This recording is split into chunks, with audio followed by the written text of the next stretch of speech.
4000-ലധികം കത്തോലിക്ക വിശ്വാസികളാണ് ഇക്കഴിഞ്ഞ സെപ്റ്റംബർ 2-ന് രക്തസാക്ഷിയായ അവരുടെ പ്രിയപ്പെട്ട അരുളച്ചന്റെ 25ാം ചരമവാർഷിക അനുസ്മരണ ബലിയിൽ പങ്കെടുക്കുവാൻ ജാമുബാനിയിലെ ഉൾക്കാട്ടിലെത്തിയത്. 33-കാരനായ ഫാദർ അരുൾദാസ് അമ്പേറ്റു മരിക്കുമ്പോൾ ഹോ ഗോത്രവർഗ വിഭാഗത്തിലെ 18 കുടുംബങ്ങളാണ് യേശുക്രിസ്തുവിനെ അറിഞ്ഞതെങ്കിൽ 25 വർഷത്തിനു ശേഷം അരുളച്ചന്റെ സ്വർഗീയ മധ്യസ്ഥതയിൽ എന്നവണ്ണം 400-ലധികം ഹോ കുടുംബങ്ങളാണ് ക്രൈസ്തവ വിശ്വാസം സ്വീകരിച്ച് യേശുക്രിസ്തുവിനെ അറിഞ്ഞിരിക്കുന്നത്. തമിഴ്നാട്ടിലെ തഞ്ചാവൂരിലെ ഒരു സാധാരണ കുടുംബത്തിൽ ജനിച്ച അരുളച്ചൻ ക്ലെറേഷ്യൻ മിഷണറി സഭയിൽ ചേർന്ന് വടക്കേ ഇന്ത്യയിലെ മിഷണറി ആകാനായി അതിയായി ആഗ്രഹിച്ചിരുന്നു. തന്റെ സെമിനാരി കാലഘട്ടത്തിൽ ദൈവശാസ്ത്ര പഠനത്തിന്റെ ഭാഗമായി സംബൽപൂർ രൂപതയിൽ ചിലവഴിച്ച നാളുകളിലാണ് ഹോ എന്ന ആദിവാസി വിഭാഗവുമായി അദ്ദേഹം പരിചയം സ്ഥാപിക്കുന്നത്. ദരിദ്രരും അന്ധവിശ്വാസങ്ങൾക്ക് അടിമപ്പെട്ടവരും നിഷ്കളങ്കരുമായ ഈ വിഭാഗത്തിന്റെ ഉന്നമനത്തിനായി പ്രവർത്തിക്കുവാനും അവർക്ക് ഈശോയെ കൊടുക്കുവാനും അതിയായി ആഗ്രഹിച്ച അദ്ദേഹം കടുപ്പമേറിയ ഹോ ഭാഷ പഠിക്കുവാൻ തീരുമാനിച്ചു. 1993-ൽ വൈദികനായ ശേഷം കിലോമീറ്ററുകളോളം ഉൾവനങ്ങളിലൂടെയും മലമ്പ്രദേശങ്ങളിലൂടെയും നടന്ന് അദ്ദേഹം ശുശ്രൂഷ ചെയ്തുകൊണ്ടിരുന്നു. താൻ സേവനം ചെയ്തിരുന്ന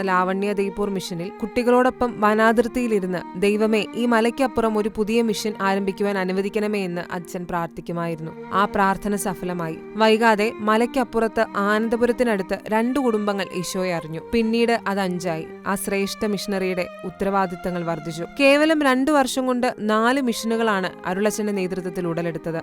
ഒരു നാൾ അവിടെ നിന്ന് 47 കിലോമീറ്റർ അകലെ റിസർവ് ഫോറസ്റ്റിൽ ഉൾപ്പെടുന്ന ജാമുബാനി ഗ്രാമത്തിലെ മരണക്കിടക്കയിലായിരുന്ന ഒരാൾക്ക് അരുളച്ചനിലൂടെ ഈശോ രോഗസൗഖ്യം നൽകുകയും അങ്ങനെ ജാമുബാനി മിഷൻ ഉടലെടുക്കുകയും ചെയ്തു. മഴക്കാലങ്ങളിൽ നദി കടന്ന് 17 കിലോമീറ്ററുകൾ നടന്നാണ് അദ്ദേഹം ജാമുബാനി ഗ്രാമത്തിലെത്തിയിരുന്നത്. 1999 സെപ്റ്റംബർ 1-ന് പതിവ് പോലെ അരുളച്ചൻ ആത്മീയ ശുശ്രൂഷകൾക്കായി ജാമുബാനിയിലേക്ക് പുറപ്പെട്ടു. മലേറിയ മൂലം കടുത്ത പനി ബാധിച്ചിരുന്ന അദ്ദേഹം സിസ്റ്റേഴ്സിന്റെ അടുത്തുനിന്ന് മരുന്ന് മേടിച്ചാണ് യാത്രയായത്.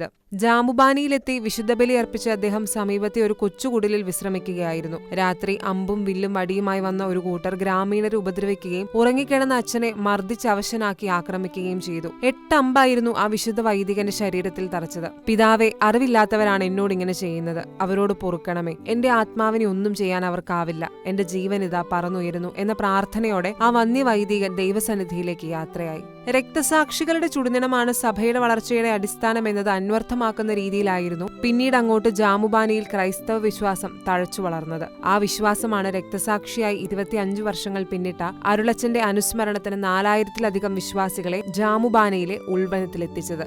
Church desk, Shekinah news.